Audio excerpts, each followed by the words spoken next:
Hey, it's Matthew Tyler here at Safeside Tactical, and we're one of the first in the country to review the new Generation 5 Glock pistols. Well, the wait is finally over, and Glock has unveiled their two new models. They've released on us the Generation 5 handguns. So here in front of me is a Glock 17 Gen 5 and a Glock 19. These are the two models that are out right now. Both of them are chambered in 9mm, as we know. And we have a few unique differences about these guns from the previous. We're going to talk about the Gen 5 19 specifically, but everything that's different about this model is also different with the 17. So the first thing we're going to do before we talk more is we're just going to inspect. We see there's no magazine and no bullets in the chamber. The first thing that they made changes on that comes to mind is the frame. So right here we've noticed they've removed the finger grooves that were on the Gen 4. And they've made a nice, flat, textured face. That's going to help anybody who didn't quite have a good feel on the grip. That's going to help you get a little better placement of your hand. The next frame modification they made was incorporating the lefties in the world into the gun, into the Glock world. So what they've done is added a ambidextrous slide release. So if we lock it back here and we're a lefty, we can push down and chamber the next round. Just like the Gen 4s, the magazine release is interchangeable and can be changed to the left side, so all of your controls are right there at your fingertips. The other frame modification we see very clearly is that the trigger has been moved to a smooth face. So the trigger right here, we can see we still have our trigger safety, but the face of it is not textured like the Gen 4s were. So it has a nice, even feel, and it's really good dry firing. It's kind of a shorter reset too. When we get to the slide, we notice that the overall sheen is different, and Glock has used a new finish there. We also see in the front, we have a rounded nose. It's kind of angled here, and that's going to make it a little easier going back into the holster. Other modifications, the frame has a flared magwell, so this is actually flared out for easier magazine reloads. And also we have a cut in the front. So if your magazine was for some reason stuck in, we have a good way here that we can grab hold of it and pull it out. That way we don't have as many failures. Once we get into the internals of the gun, we notice a few changes. The firing pin safety is modeled after the Glock 43 and Glock 42. It's angled instead of rounded, which gives a nice cleaner feel as we're moving through the trigger and takes out some of the grit. One of the other things, obviously internally, we had to make some changes to the ambidextrous slide release. That is an individual part with a captured spring. We're going to look at that a little more in depth. So we're going to disassemble the slide first. Factory field strip would be to there. And we're going to take it just a step further and look at the rest.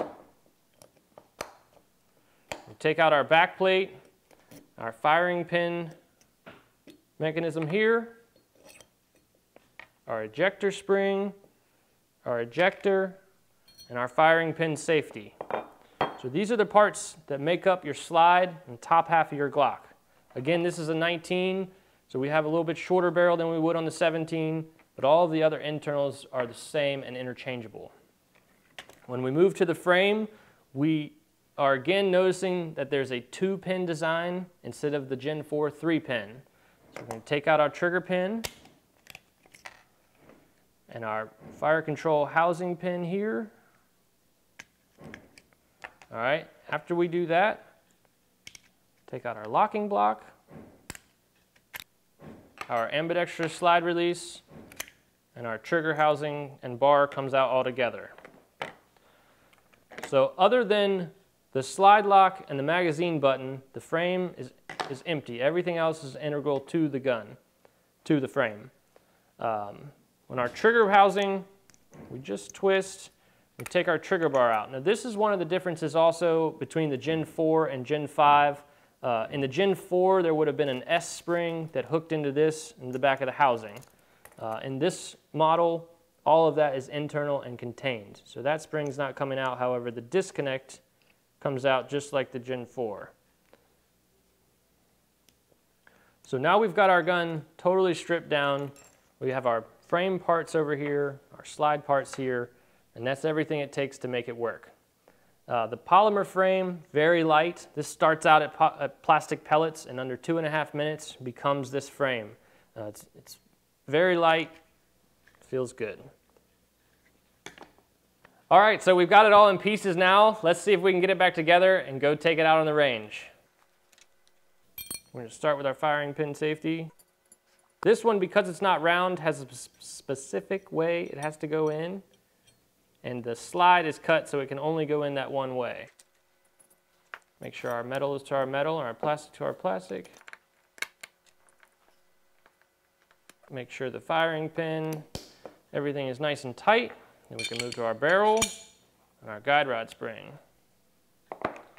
For the frame, we're going to start by putting the trigger housing back together. Put our disconnect in. Trigger bar. The trigger bar hooks into a groove in the captured spring and then angles in. We're going to drop that right in place.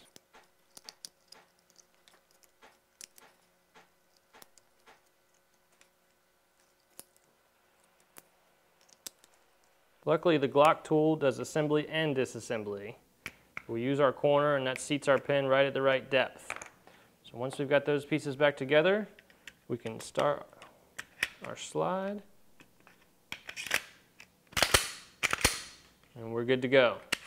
So again, the Gen 5, 19, all the same upgrades on the 17, and a little bit different than the Gen 4, and we're going to see how it shoots.